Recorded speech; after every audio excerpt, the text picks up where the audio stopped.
Welcome to day 5 of our January challenge 2019, and today we have another 4.5 new bars for you. But what I'm going to do, because these are like the answering phrase to yesterday's phrase, so I'm going to start from yesterday's playing and then play into today's, and then we'll have a closer look at what we're doing for today. So this is starting from yesterday.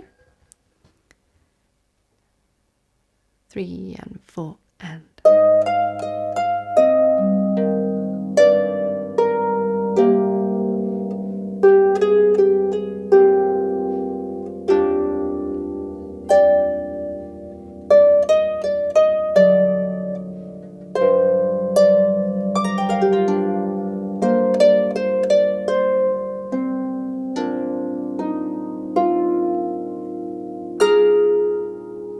There's a pause on there so you can actually let that ring out for longer. Okay, so going into today's, don't be put off by those sort of that semiquaver run, the septuplet. Don't be put off by that. We'll deal with that as we get there, and it is shared between the hands.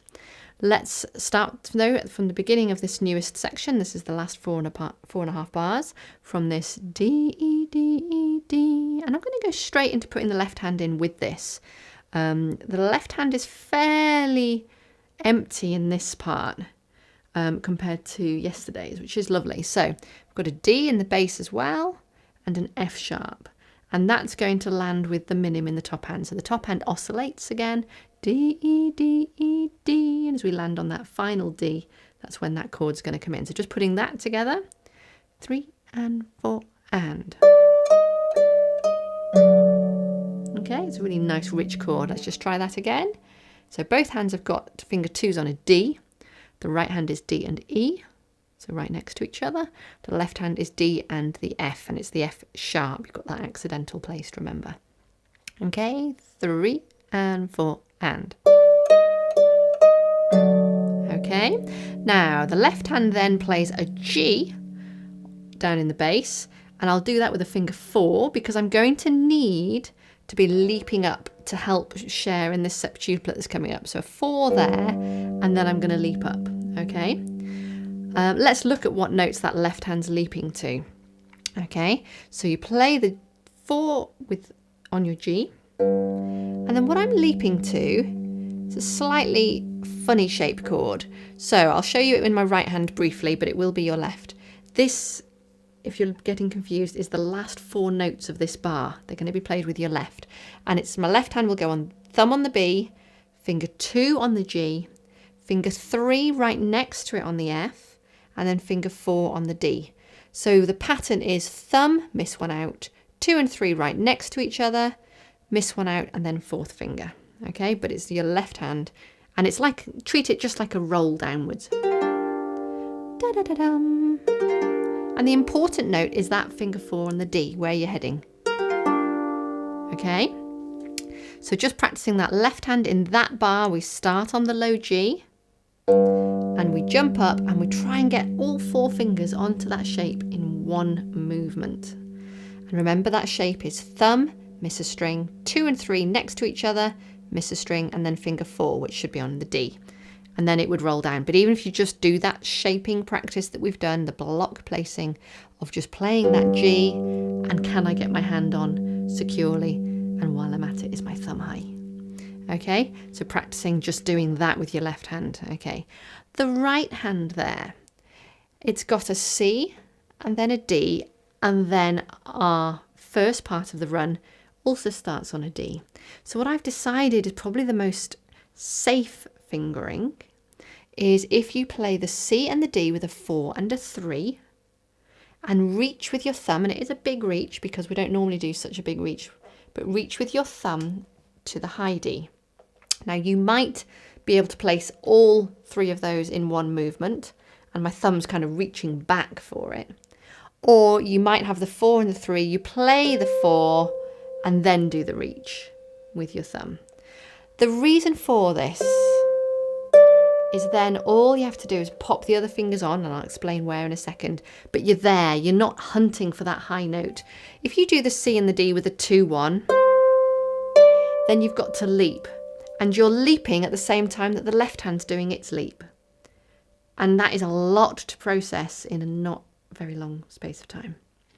So if you can do C, D, and get the high D on, or be ready to get it on as soon as you've played the C, then the notes you're after is a triad shape from that D. So miss one out, put your finger 2 on, miss one out, put your finger 3 on, and then finger 4 just goes right next to it. And that's again like a roll going downwards. Okay, and that will lead into, if you leave that on there and put your left hand on its shape, different shape from the top hand, so be careful. 1 is on the B, that's your thumb. Then you have a gap, 2 and 3 are next to each other on the G and the F, and finger 4 is a space away again on the D. And we just do a roll from that highest note, which is a D, to the lowest note, which is also a D. Okay, and even just practicing that little section just from that roll downwards will take some practicing and it'll be good to do. Trying to allow each note to happen in its place, not to scrunch in the middle, which I was doing a few times there. Okay, and the septuplet, those 7 semiquaver notes, fit within the space of a beat. Ya-da-da-da-da-da-dum. We get down to that bottom D. Okay, I don't think you want to be too mathematical about, have I definitely divided my crotchet beat into 7? Just know that it starts on the beat and that your last note is the next beat. So dum da da onto there. Okay, so it's a feel thing, and this might be a place where you'd use that rubato.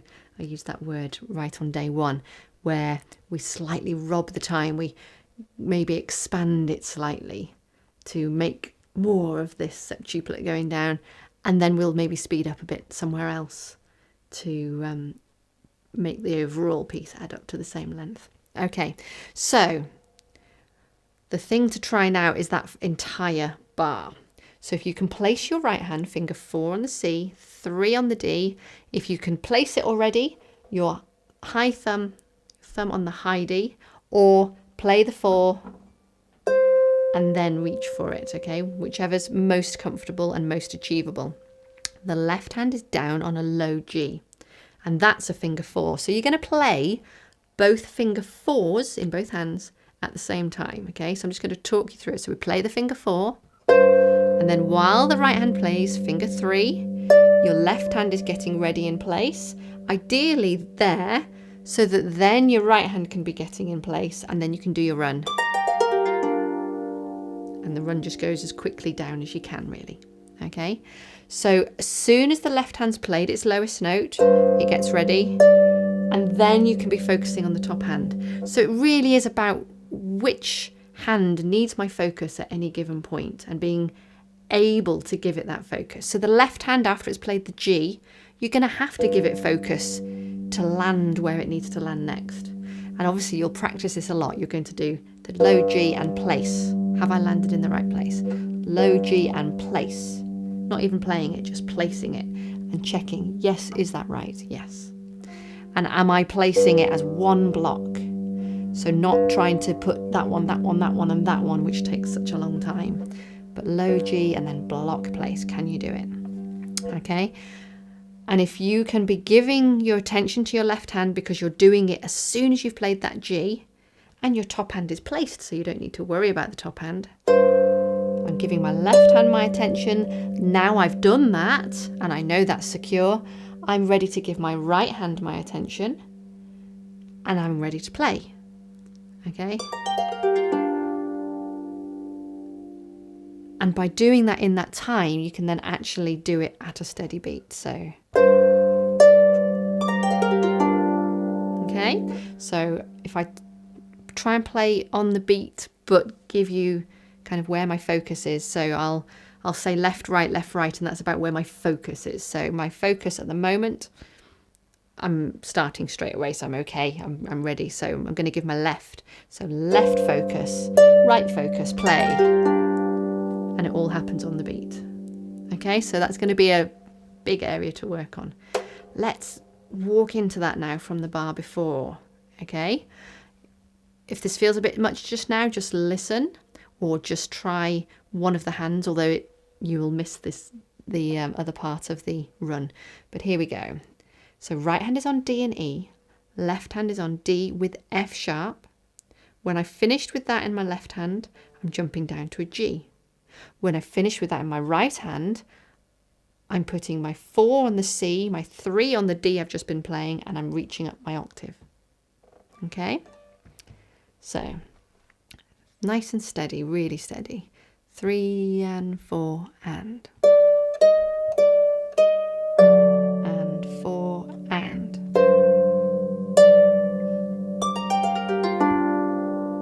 Okay? Doesn't need to be rushed.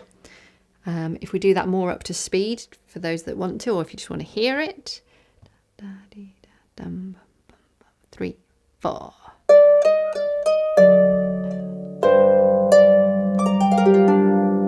Okay?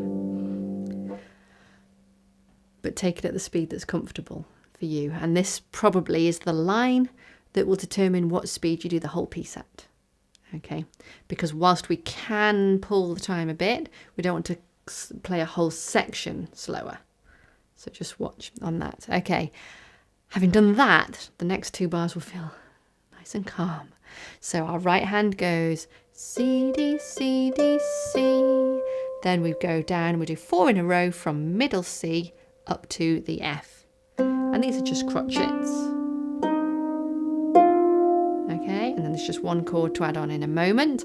The left hand is just doing a B, just the other side of middle C from where you were. And then it's doing another B down here. I'll probably do that one with a 4 because my next note is going to be up here and it's an A, it's above middle C. Okay. So let's put those, we'll put the 2 bars together first of all. Okay, the last 2 full bars. So I've got a B in the left going against a C and a D in the right. 3 and 4 and I'm placing all 4. Okay, we'll just do that again and then we'll add our last chord in a moment. Okay, 3 and 4 and.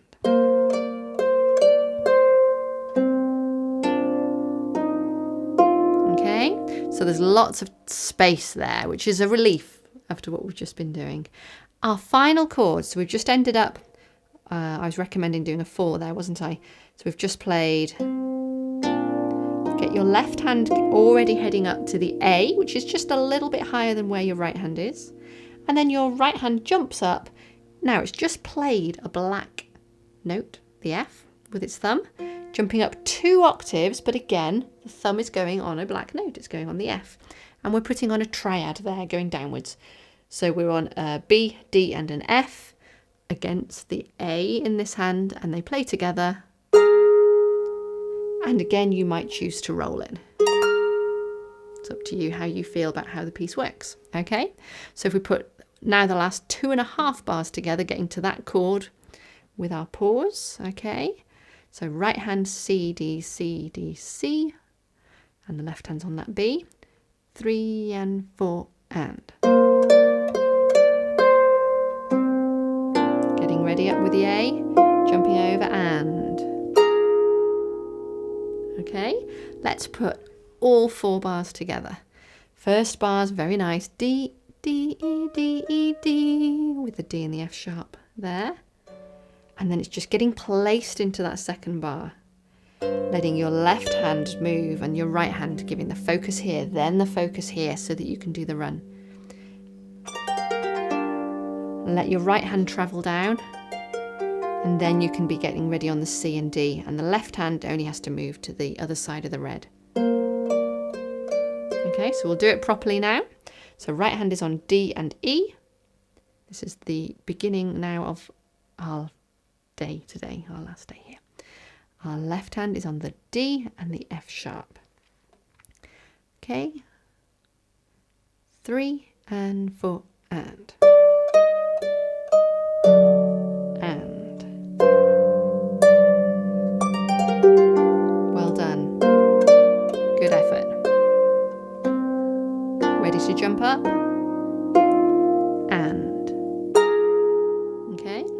So there's time. Okay. I've taught that at a slightly slower pace than I've been teaching the rest, purely because of dealing with this run in the middle. So I'm just going to play it a little bit faster now, more at the pace I've been teaching the rest. Okay. And then let's hop over to the play along videos. Okay. So here we go. 3, 4.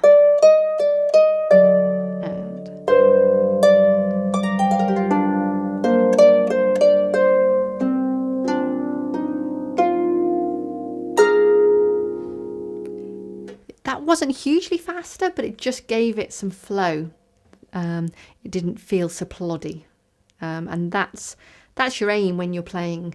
You learn the piece at a speed that you're comfortable with, and then you bring it up in speed closer to sort of the desired speed. And as you do so, you get more into the feel of it, and we lose the plodding of this note, this note, this note.